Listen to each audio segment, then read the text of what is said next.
कि कहाँ पे, ये कौन सी जगह या कौन से मोहल्ले में है। तो मैं तुरंत खुशी में अपने घर से निकली और जाके जब मेरठ पहुंची तो वो रिक्शा कॉलर से कहने लगी कि भैया मैंने सत्संग में जाना है और मुझे सत्संग पंडाल में छोड़ा। तो रिक्शा कॉलर देख के सोचने लगा कि इसे जगह का कोई पता नहीं और ना ही इसे ये पता कि कौन से मोहल्ले में सत्संग है। तो उसने रिक्शे में बिठाया और जंगल की तरफ को उसने अपनी रिक्शा रवाना कर दी।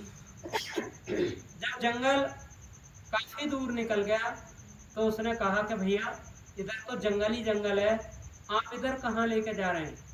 तो रिक्शा कॉलर रिक्शा खड़ी करके कहने लगा कि रिक्शे से नीचे उतर और जेवर इत्यादि ये लगते कपड़े सारे उतार दे।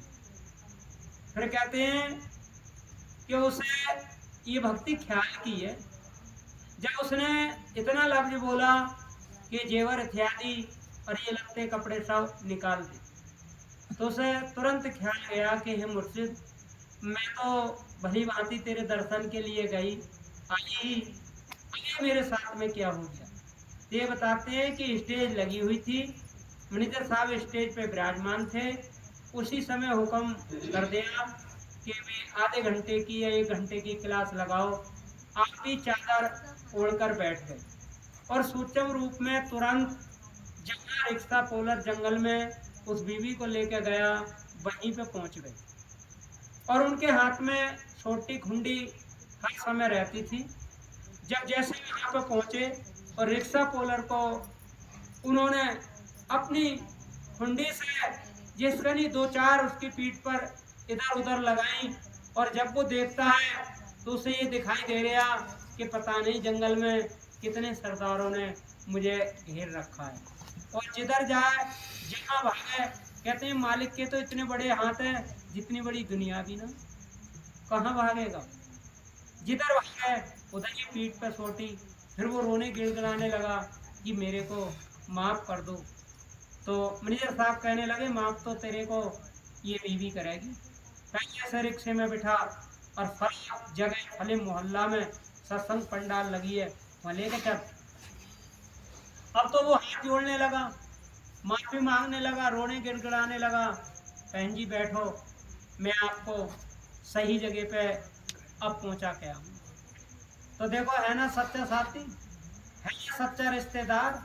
जहाँ कोई ना पहुंचा वहां पहुंचकर उसने लाज रखी और आज उसे रिक्शे में बिठाकर आप ने जाके स्टेज पर सत्संग शुरू कर दी। इधर वो रिक्शा पोलर को ये दिखाई दे रहा कि मेरे साथ ही चल रहे हैं। जैसे ही सत्संग पंडाल में बीवी पहुंची स्टेज के सामने ही जाकर गिरी और रोने लगी। बाबा जी पूछने लगे बेटी क्या बात है, कि आप ही तो बचा कर लाए, आप ना होते तो पता नहीं ये दुष्ट मेरे साथ में क्या करता और आप ही मुझसे पूछते। कहने लगे नहीं, संत अपने आप को जाहिर नहीं करते। कहने लगे नहीं, हम तो यहीं पे बैठे हैं, हम तो कहीं गए ही ना हैं, कि आप अगर ना बचाते मुझे तो पता नहीं क्या करता। फिर सारा हाल उसने सेवादारों को बताया। सेवादार सोचने लगे, कहने लगे कि दिल तो ये करता है एक रिक्शा पोलर की गर्दन मरोड़ना, लेकिन मुर्शिद का हुक्म नहीं। फिर बताते हैं कि वो वहीं पे बैठ गया, उसने पूरी सत्संग सुनी और बाबा जी को देखता रहा, निहारता रहा कि ये वही फकीर है जो जंगल में मेरे पे छोटी की मार लगाई और अब स्टेज पे। सत्संग सुन के फिर वो कहने लगा कि जी मेरे को नाम की दात दो। फिर देखो ये बताया कि उसको नाम दिया और वो 1 नंबर का प्रेमी बना। ने कही कि जिसने खुद अपनी आंखों से देख लिया फिर उसका विश्वास कौन तोड़ा सकता है। धन धन सतगुरु। तो वो तो हर समय हाथ आ जा रहे हैं।